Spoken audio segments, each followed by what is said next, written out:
నమస్కారం NSTV news కి స్వాగతం. నా పేరు సంధ్య. ముందుగా వార్తల్లోని ముఖ్యాంశాలు.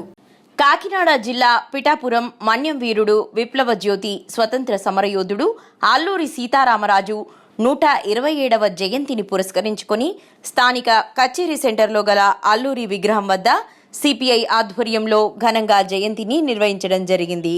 ఈ కార్యక్రమంలో పలువురు నాయకులు పాల్గొని శుభాకాంక్షలు తెలియజేశారు. ఈ సందర్భంగా సిపిఐ నాయకులు సాకా రామకృష్ణ మీడియాతో మాట్లాడుతూ భారతదేశానికి స్వతంత్రం తీసుకురావడంలో ముఖ్య పాత్ర పోషించిన అల్లూరి సీతారామరాజు జయంతిని జరుపుకోవడం చాలా ఆనందదాయకమని, ఇలాంటి నాయకులు కోల్పోవడం బాధాకరమని, ప్రతి యువత అల్లూరిని స్ఫూర్తిగా తీసుకొని ఆయన ఆశయ సాధనాలు ముందుకు తీసుకువెళ్లాలని, అదేవిధంగా ఈరోజు దేశవ్యాప్తంగా student federation NEET paper leak పై మద్దతు తెలుపుతూ ఆ నీట్ పేపర్ ఎవరైతే లీక్ చేశారో నిందితులను పట్టుకొని కఠినంగా శిక్షించాలని, అదేవిధంగా స్టూడెంట్స్కి నష్టపరిహారం చెల్లించాలని ఈ సందర్భంగా కోరారు. ఈ కార్యక్రమంలో లావరాజు, సిహెచ్ రెడ్డిరాజు, గోవిందు, సత్యబాబు తదితరులు పాల్గొన్నారు. అక్కడ మన్యం వీరుడు విప్లవ జ్యోతి భారత స్వతంత్ర సమరయోధుడైనటువంటి అల్లూరి సీతారామరాజు 127 జయంతిని ఘనంగా నిర్వహించబడింది. ఇందులో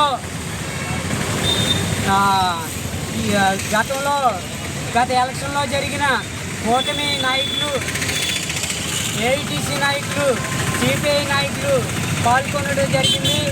అయితే ఇవాళ స్వతంత్రం వచ్చి 75 సంవత్సరాలు అయినా కూడా అల్లూరు లాంటి మహనీయుడిని ఇప్పటి వరకు చూడలేదని సందర్భంగా తెలియజేస్తూ ఉన్నాం. ఆ రోజున దేశానికి ప్రాణత్యాగం చేసి స్వతంత్రం తేవడంలో ముఖ్య భూమికి పోషించిన అల్లూరి సీతారామరాజు గారి జయంతికి పురస్కరించుకుని ఇలా శుభాకాంక్షలు తెలియజేస్తూ ఉన్నాం. ఈ రోజున నాయకులు చూసుకుంటే చెప్పుకోదగ్గ నాయకులు ఎవరున్నారయ్యా అంటే, ఇవాళ ఏదైనా వస్తుందంటే సారా ప్యాకెట్లు పంచడానికి, బిర్యానీ ప్యాకెట్లు పంచడానికి తప్ప దేశం గురించి, ప్రజల గురించి, అభివృద్ధి గురించి ఆలోచించే నాయకులు లేడని ఈ సందర్భంగా తెలియజేస్తూ ఉన్నాం.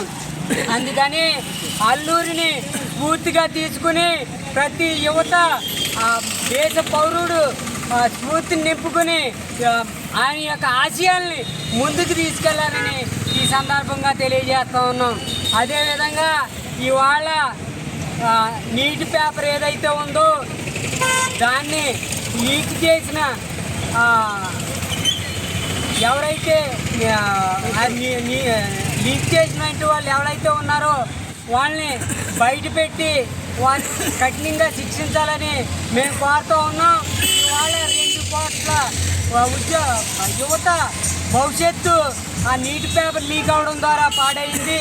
అందుకని ఎవరైతే ఆ నీటి పేపర్ని లీక్ చేశారో వాళ్ళని కఠినంగా శిక్షించాలని ఈ సందర్భంగా మద్దతు తెలుపుతూ తెలియజేస్తూ ఉన్నాం.